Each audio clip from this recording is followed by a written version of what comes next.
para tu vida, que la luz de Dios venga sobre ti, que las cosas sean aclaradas, que tú seas llevado a una dimensión superior, que el Espíritu Santo pueda hacer en ti la labor por la cual Jesús murió en la cruz y permitió que al Él vencer todos los enemigos del Señor, tú pudieras heredar lo que Él ganó para su iglesia.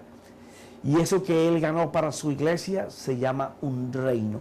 Ahora, no es un reino como el de la tierra. Se trata de un reino como el Señor lo establece para la vida.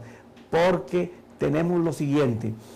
El reino de Dios se establece en la vida de una manera que tú y yo podamos disfrutar de la herencia que Él ganó para nosotros, aún viviendo en un mundo conflictivo, revolucionado, lleno de problemas, de angustia, en donde diariamente los hogares en el mundo entero sufren aflicción, el mal arremete contra ellos de todas las fronteras, pero maravilloso es nuestro Dios, que en medio de eso nos enseña un estilo de vida.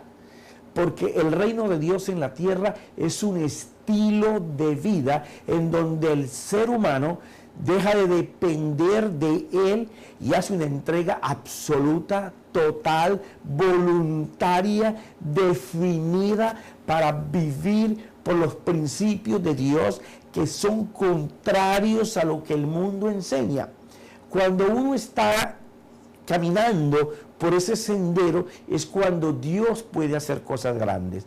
Pero para eso el hombre tiene que quitar de en medio de él, de enfrente de él, todos los rudimentos y los ritos que el mismo hombre ha colocado dentro de él. ¿Qué es un rudimento? Gracias por preguntarme. Vi ahí tu mano. Quiero que me expliques. Ok.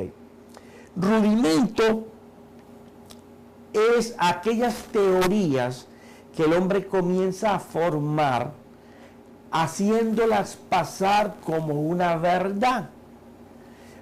Y la mayoría son costumbres y hábitos del mismo hombre. Pero ¿qué pasa con estos rudimentos? Llegan a ser tan fuertes que ejercen un dominio sobre la entidad de la persona. Pero cuando se trata de la fe, entonces son teorías que en apariencias parecen que fueran de fe o ayudantes de la fe, pero que con el uso nos damos cuenta que se convierten en ritos que no ayudan para nada en nuestra fe, sino que por el contrario se hacen pesadas, se hacen difíciles de sostener, se vuelve un yugo en nuestra fe. Lo único que hacen es atentar, demoler y desbaratar la fe. Entonces, un hombre de reino, una mujer de reino, no está pensando en vivir por lo que sus antepasados hayan vivido, por los antepasados de los antepasados. No. Una mujer y un hombre de reino solamente está pensando en que Dios lo dice, yo veo lo que Dios dice, y si yo puedo ver lo que Dios dice, yo lo puedo creer. Y si yo lo puedo creer, Dios lo va a hacer. Porque ¿en qué se mide la fidelidad de Dios? La fidelidad de Dios se mide en que tú sepas que los pactos que Dios hizo con el hombre, que las promesas que Dios dio al hombre, Él las va a cumplir. Entonces, la confianza del hombre ya no está en su fuerza o en si Dios quisiera hacerlo. Está en que él sabe que Dios dijo sí, sí y no, no, y que Dios va a ser fiel a sus pactos y a sus promesas. Entonces, el hombre de reino, la mujer de reino, vive por cosas realizadas, porque Jesús las ganó. Entonces, él vive por pactos que ya Jesús ganó para nosotros. Vive por promesas que ya no son promesas, sino que son hechos reales en nuestras vidas, porque Jesús lo ganó para nosotros. Cuando la dimensión en la que tú caminas es esa, tu estilo de vida va a ser una pasión por las cosas de Dios. Porque donde está tu pasión está tu corazón. En lo que tú gastas más tiempo, en lo que tú enfocas más atención, en lo que tú eres bueno, eso, allí está tu pasión. Y en eso está tu carrera. Y está todo tu éxito. Y el propósito de Dios conjuntamente con tu carrera. Pero entonces el hombre tiene que ser dependiente absoluto de Dios. Y en el capítulo anterior nos quedamos en donde Jesús fue llevado por el Espíritu al desierto y tuvo una tentación. Y dijimos que en esta oportunidad íbamos a aclarar todo eso que pasó allí. Pero antes que todo, permíteme tomar agua.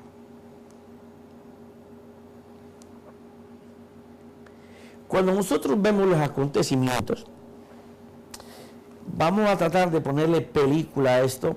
Yo digo siempre ponerle película. Se trata de que tú seas capaz de ir viendo lo que está pasando, los acontecimientos.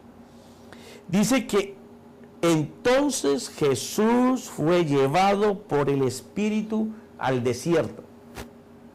Quiere decir que Jesús en algún momento sintió dentro de sí, dentro de su ser, que Dios le decía que se apartara por él, para él. ¿Por qué? ¿Y por qué escogió un desierto? Porque Dios necesita lugares específicos para que tú puedas apartarte para Él. El problema de nosotros separarnos para Dios es que nos queremos separar en un hábitat donde el ruido y el sonido de todas las cosas que tenemos en nuestras casas nos impiden tener una mente solamente dedicada para Dios. Entonces el Señor decide ir a la voz del Espíritu y el Espíritu lo lleva a un desierto.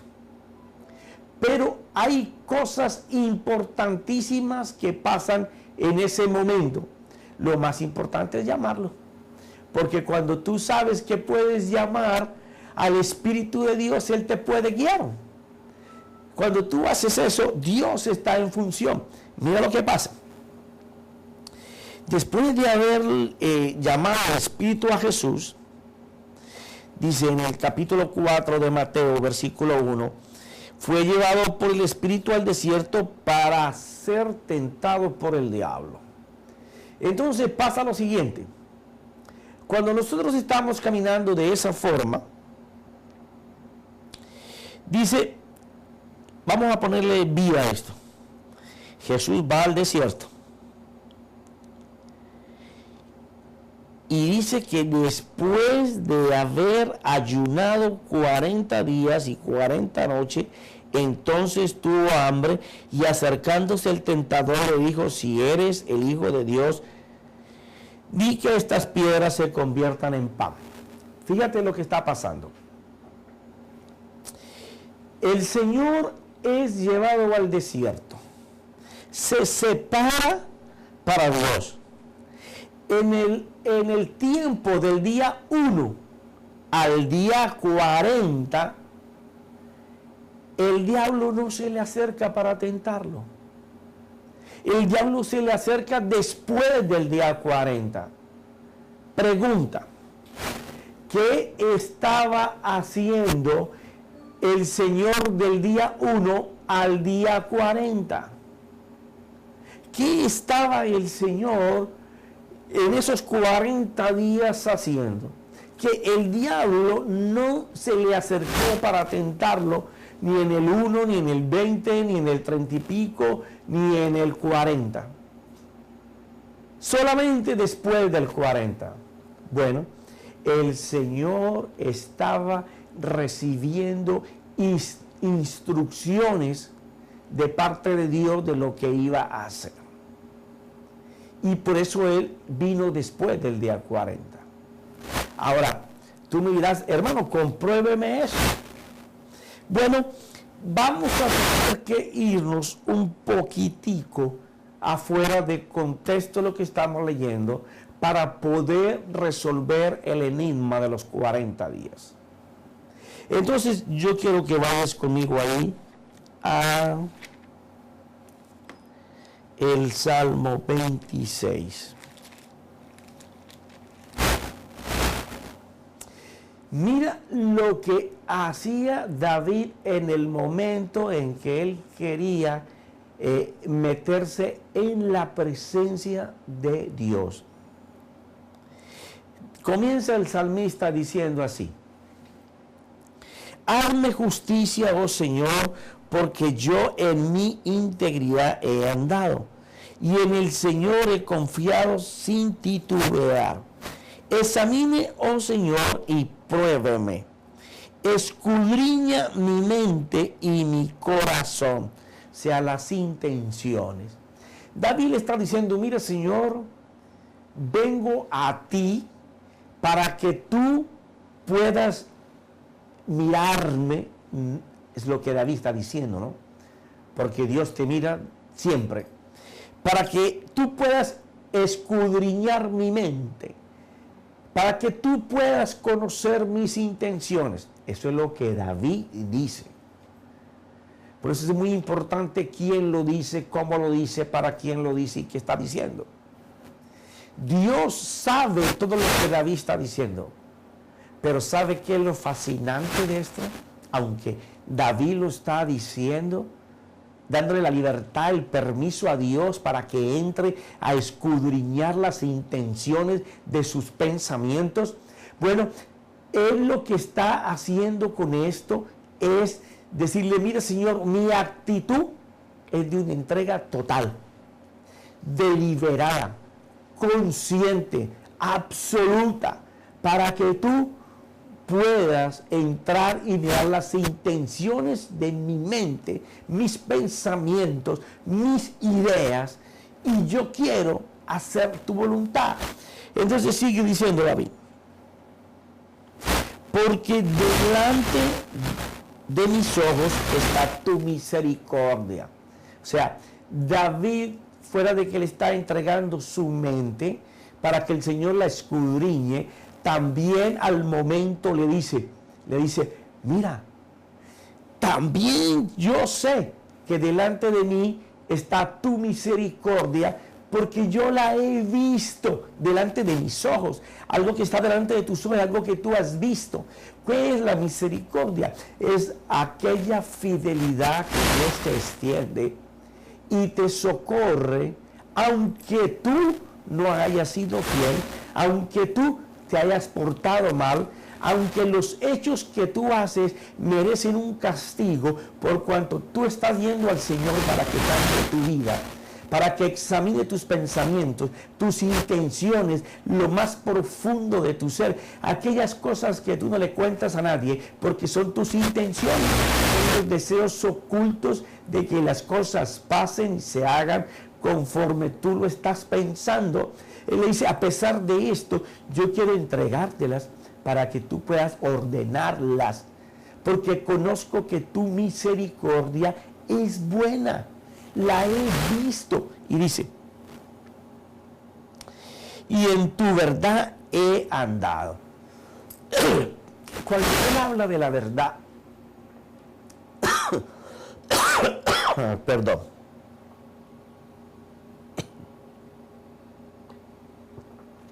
acabo de pasar una tremenda gripa con estos cambios de clima y todavía me siento un poco afectado. Dice: y en tu verdad he andado. O sea, David le está diciendo: mira, yo conozco tu misericordia, por cuanto la conozco y sé que aunque yo me haya portado mal y haya hecho cosas indebidas, cuando yo clamo a ti y me arrepiento de verdad de lo que estoy haciendo y te entrego mi mente y mis acciones para que sean cambiadas, inmediatamente comienzo a caminar por la verdad que conozco en tu fidelidad.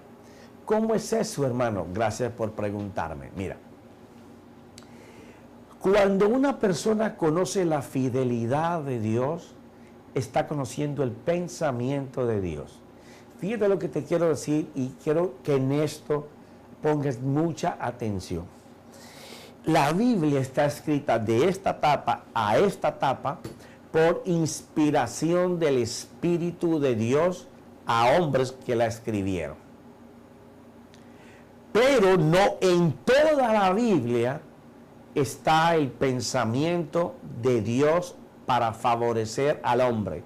No está el pacto de Dios en todos los renglones, ni en todos los renglones está la promesa de Dios para hacer en el hombre. ¡Wow! Hermano, eso está como fuerte. Yo sé que es fuerte. Porque el resto de la Biblia, que el Espíritu Santo comenzó a inspirar a los hombres para que lo hicieran, muestra los errores de los hombres.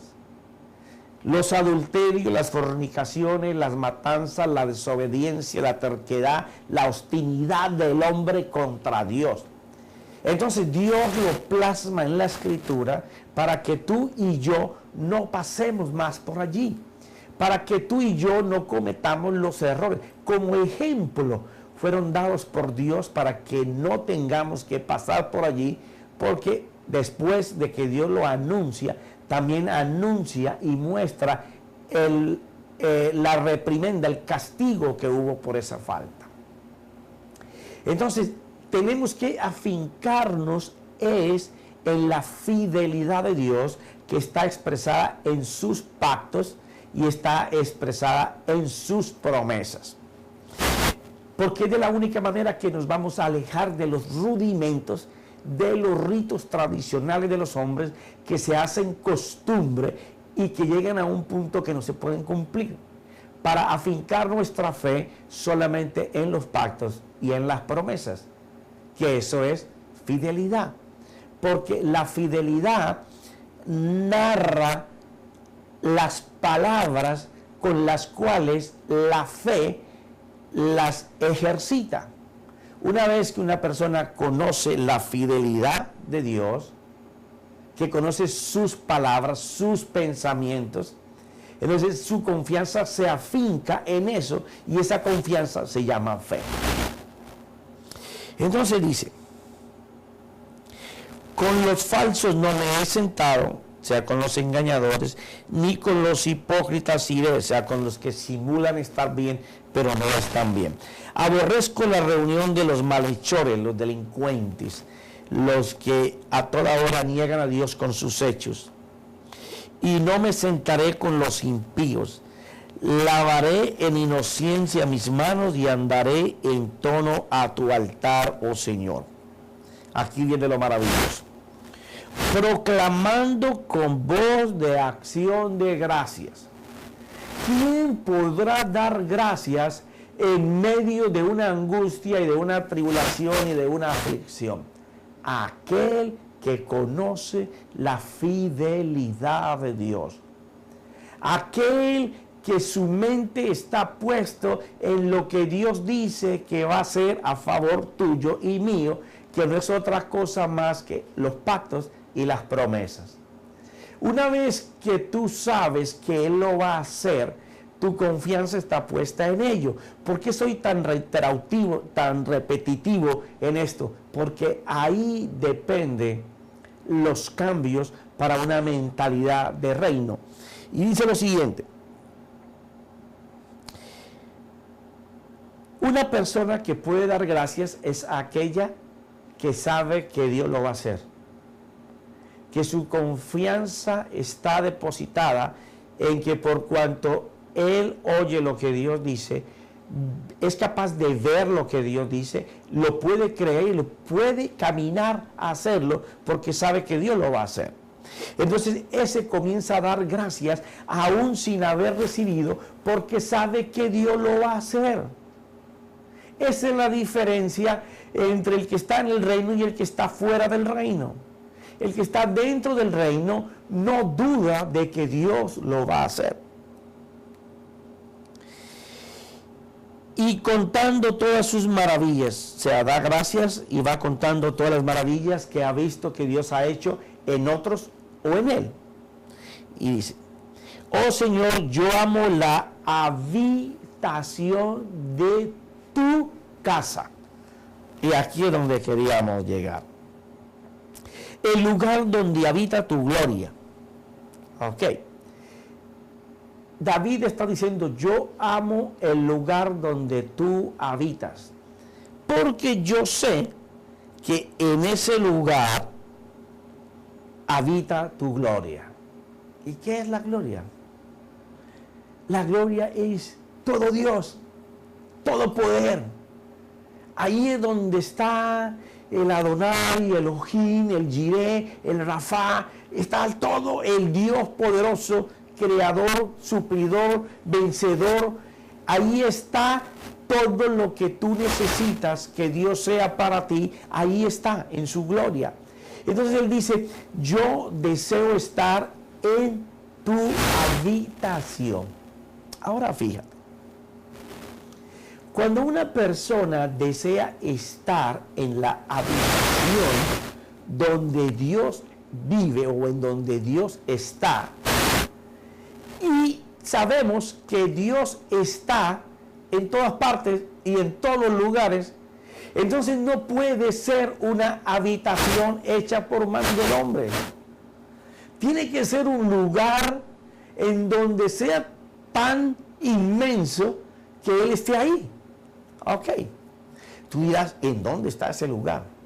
Bueno, para tu información y tal vez tu sorpresa, esa habitación está dentro de ti. La vez pasada estaba contigo explicándote con un vaso, con la Biblia y con otro libro, que una vez que nosotros aceptamos al Señor como nuestro Salvador, pasamos de muerte a vida. Pero si tú miras tu ser, tú no te ves muerto y no te ves que hayas vuelto a otra vida. ¿De qué muerte y de qué vida nos estaban hablando? Cuando el pecado está en ti, tú estás separado de Dios. Como si aquí estuviera Dios y aquí estuviera la separación. ¿Qué pasa entonces? Cuando nosotros estamos separados del Señor, hay un lugar que no está con nosotros. Una vez que tú vienes al Señor, ese lugar vuelve a ti. Ese lugar es espiritual. Y cuando te hablo de la palabra espiritual, quiere decir que una parte tuya en donde Dios habita estaba separado de ti, que es el espíritu. Por la muerte de Jesús y aceptar su sangre y el sacrificio como salvación, esa parte espiritual regresa a nosotros. Entonces ya no seremos más dualistas, alma y cuerpo. Ahora somos tripartitos, espíritu, alma y cuerpo. En ese espíritu es la morada de Dios. Entonces cuando Él está diciendo de ir a su habitación, es ir dentro de ti mismo a tu parte más profunda, que es el espíritu.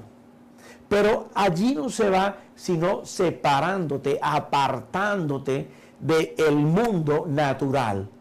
Por eso Jesús fue llevado a un desierto, para no poder escuchar absolutamente ningún sonido más que la voz de Dios. Hermano, tú me estás diciendo que debo de meterme en un hueco, ir a un desierto, buscar la copa de un árbol por allá y treparme para estar con Él. No. Tú necesitas meterte dentro de ti mismo. ¿Y cómo es eso, hermano? Gracias por preguntármelo. Es buscar un lugar tranquilo en tu casa. Si no lo hay, como la mayoría de los hogares, por culpa de tantos televisores y tantos juegos electrónicos y tantos teléfonos y tantos celulares y tanta gente tocando las puertas, pues, y la bulla que hacen los muchachos y la bulla que hacemos nosotros mismos, es necesario ir al templo donde tú te reúnes. Él seguramente que no vas a ir en el momento de un servicio o en el momento que se está dando una palabra, vas a ir a buscar los momentos de quietud en ese lugar, te vas a separar para el Señor. Y cuando tú estés separado para el Señor, que no haya nada que te perturbe, vas a comenzar a mirar hacia adentro. Cuando tú empieces a mirar hacia adentro, vas a comenzar a ver la gloria de Dios. Por eso él decía, no juntes mi alma con pecadores, ni mi vida con hombres sanguinarios y cuyas manos hay ardides, o sea, mañas, tretas, y cuya diestra está llena de sobornos. Mas yo en mi integridad andaré, redímeme y ten piedad de mí, sobre tierra firme está mi pie, en las congregaciones bendeciré al Señor. Esta separación voluntaria, deliberada, absoluta, de entregar el ser interior, es lo que el Señor Jesús hizo.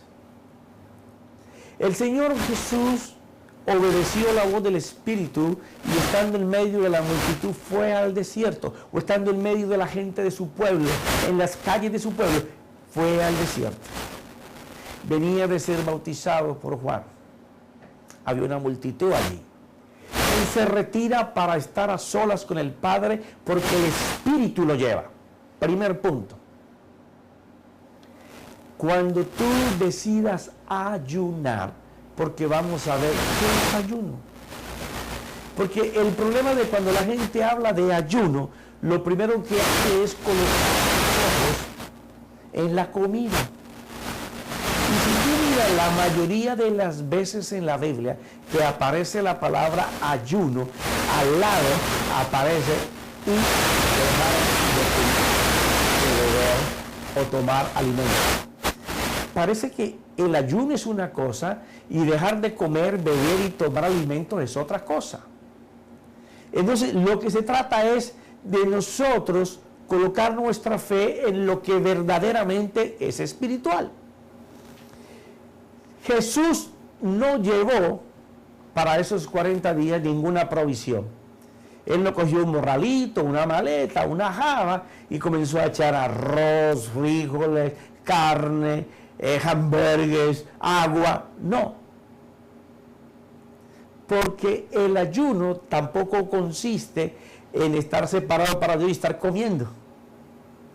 El ayuno consiste en una separación absoluta y total de todas las cosas, incluido la comida. Pero hay que dejar el radio, hay que dejar el teléfono, hay que dejar los juegos electrónicos, hay que dejar la computadora, hay que dejar de hablar con la gente, hay que dejar de que te estén molestando, separado completamente para Dios. Ese es el ayuno verdadero que Dios recibe. Yo no sé la gente de dónde saca, dice que ayuno de legumbres, que ayuno sin comer arroz, ayuno tomando pan y agua. Yo quiero que me muestren en la Biblia en dónde dice eso. Dice que ayuno de mediodía, ayuno del día completo. Ah, no, yo ayuno la tarde y toda la noche. ¿En dónde dice eso aquí? Yo quiero que alguien me escriba a mi página de internet y me diga, en tal parte lo dice. Y aquel que lo haga, yo voy a cambiar mi manera de ver y pensar las cosas espirituales por la que tú me puedas enseñar por la palabra. El ayuno que Dios quiere y que siempre habló era que el hombre en la búsqueda de Dios pudiera hacer todo lo que David estaba mencionando. Dejar todas las intenciones de su corazón, las actitudes de sus pensamientos, entregarlos todos antes o en o dentro de esa separación. La gente le ha cambiado la forma del ayuno de Dios por sus ritos, Porque esas normas establecidas, esas reglas que por años ha cargado el creyente, se han hecho parte de una verdad que no existe. Entonces, algo que era una norma establecida por los hombres se convirtió en algo como una lección que ayuda a la fe, pero no es así. Hay gente que está ayunando, según ellos, porque dejan de comer, pero ese mismo día están peleando con su esposa, con sus hijos. Ese mismo día su mente está llena de los problemas que tienen. Ese mismo día discuten con sus amigos, con sus hermanos, con sus familiares, levantan el dedo para acusar a otros, juzgan a otros, critican a otros, mienten ese mismo día. Ese mismo día planean hacer mal. ¿Tú le llamas a eso ayuno? Ayuno es una separación de uno para buscar la presencia del Señor. Y te lo voy a demostrar. La gente, hay cosas que les gusta hablar porque son fáciles de explicar. Pero hay otras que toman un poco más de tiempo para explicarlas, y por no dañar sus rudimentos que aprendieron del tatarabuelo hasta hoy, vienen 300 o 400 años aborreciendo con sus actos la voluntad de Dios, que es buscar su presencia. Ahora fíjate, quiero que entiendas bien esto. Esta es mi posición y te la voy a hablar pausado. Sí se debe ayunar. Yo ayuno y lo hago casi todos los días, y más ahora que estoy dedicado solo a la enseñanza. Pero el ayuno que agrada a Dios. Yo ayuno casi que a diario, entregando cosas que a Dios no le gustan, actitudes y determinaciones que a Dios no le agradan. Y déjame decirte que mi alimento de lunes a viernes son puros vegetales. No porque quiera adelgazar, aunque me ayuda para adelgazar y a mantener mi salud estable, sino que entiendo que si yo le meto a mi cuerpo yuca, papa, carne, arroz y todo lo que me gusta comer, como es de rico comer, la pesadez va a caer sobre mí, el sueño va a venir sobre mí, menos energía voy a tener porque mi aparato digestivo tiene que estar trabajando para evacuar todo ese peso que yo le metí. Entonces la distracción, el sueño y la pereza me van a apartar de esa comunión que yo deseo voluntariamente con el Señor. Pero te voy a llevar a donde Dios menciona el ayuno del hombre y el ayuno de Dios, porque no nos gusta meter el dedo en la herida para limpiarla. Preferimos que siga llena de pus y de materia, en vez de limpiarla, sanearla y comenzar a hacer lo que a Dios le agrada. Mira lo que dice el Señor en Isaías 58. Yo sé que tú sabías que íbamos para allá, porque si tú llevas tiempo en la iglesia, tienes que darte cuenta que esto es lo que Dios quiere. Y déjame decirte que el pueblo de Israel sabía que este era el ayuno que le agradaba al Señor. Ellos sabían que este era lo que a Dios le encantaba. Pero ¿qué es lo que pasaba? Que su corazón duro pensaban que echándose ceniza, metiéndose dentro de un costal de cabuya, restregándose para botar sangre, arrodillados llorando y quejándose, para después irse a lavar y purificarse, Dios iba a estar contento con eso. Y entonces dejaban de comer y gritaban todo el día, o 2 días, o 7 días, o 20 días, o 40 días, y Dios se asqueaba de eso, porque sus corazones no estaban en el reino, sino en satisfacer ellos su deseo de culpa. Entonces dice así: clamad voz en cuello, no te detengáis, dice el Señor a Isaías. Alza tu voz como trompeta, que todo el mundo te escuche. Declara a mi pueblo su transgresión. O sea, Él va a empezar a hablar del pecado que hace el pueblo cuando ayuna. Y dice: y a la casa de Jacob sus pecados. Fuera de que hacían mal el ayuno, no borraban el pecado que debían de presentar en arrepentimiento, en el ayuno, dentro del ayuno, antes del ayuno o con el ayuno, para poder entrar a esa habitación en donde Dios mora con toda su gloria. Con todo me buscan día tras día y se deleitan en conocer mis caminos. Hablando de un pueblo que buscaba a Dios todos los días y se deleitaba, saboreaban, gustaba, les agradaba conocer los caminos de Dios.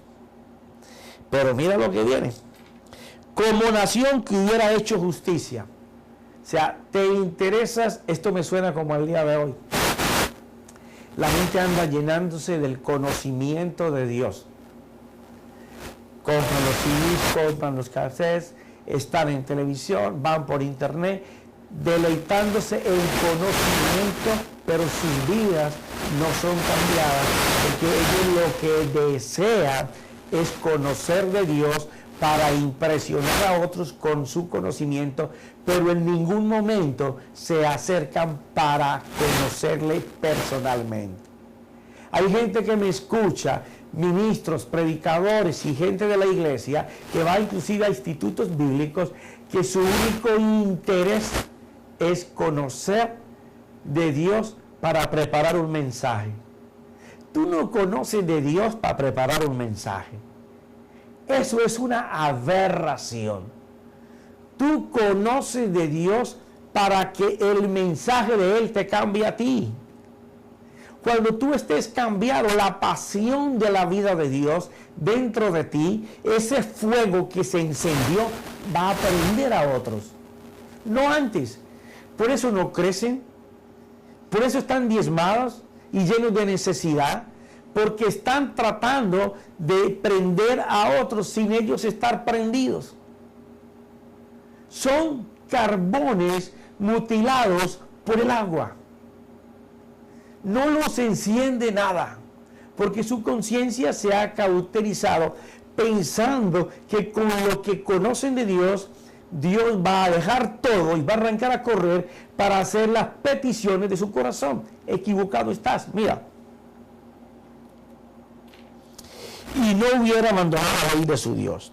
Me piden juicios justos, se deleitan en la cercanía de Dios, dicen: porque hemos ayunado y tú no lo ves. Gente que le está reclamando al Señor: mira, te estoy buscando de todo mi corazón, mira lo que estoy haciendo, estoy orando todo el día, estoy dejando de comer, estoy buscándote, pero tú no me respondes. Y ya sabemos que no responde por lo que leímos en la parte superior. Sus actitudes están siendo todavía exactamente iguales. No hay arrepentimiento, sus corazones están endurecidos y todo lo están haciendo para que ellos mismos se puedan deleitar. Porque nos hemos humillado y tú no haces caso. Que esta gente está retando a Dios de una manera equivocada. Hemos ayunado, nos hemos metido en ceniza, nos hemos metido en silicio. Mira, estamos quejándonos, estamos diciendo Señor, y gritamos y hablamos y gritamos y hablamos y estamos tratando de que todas las cosas pasen, pero hay que volvernos a llamar. Hay que volver a llamar a Dios de la manera correcta, de la manera real. Buscarlo a Él es llamarlo a Él. Decirle, mira, quiero entregarte mi actitud, quiero entregarte mi manera de ser, quiero entregarte mis pensamientos, las intenciones de mi corazón. Entonces será cuando Él pueda hacer las cosas. Mira, dice, el Señor dice así. Dice el Señor, porque hemos ayunado y tú no lo ves, porque nos hemos humillado y tú no haces caso. He aquí, en el día de vuestro ayuno, buscáis vuestra conveniencia. ¿Qué está diciendo el Señor? Mira, el día que tú dices que te separas para mí, que haces ese medio ayuno voluntario, que ayuno de vegetales, que ayuno de no carnes, que ayuno solo de pan y agua, que ayuno de 12 horas y las otras 12 como. Pero ese mismo día estás haciendo todo lo que te voy a mencionar. ¿Tú crees que yo estoy viendo eso? Cuando tú estás mezclando, estar separado para mí y sigues haciendo otras cosas. Y tu mente está colocada en muchas cosas menos en mí. Porque la gente no entiende el ayuno espiritual, entiende el físico. Y como entiende el físico, no puede llegar al espiritual. Para tú hacer un ayuno espiritual, tienes que garantizado 100% seguro que tú no puedes estar trabajando, que tú no puedes estar haciendo nada, solamente puedes estar con Él. Hermano, entonces, ¿cuándo puedo hacer un ayuno?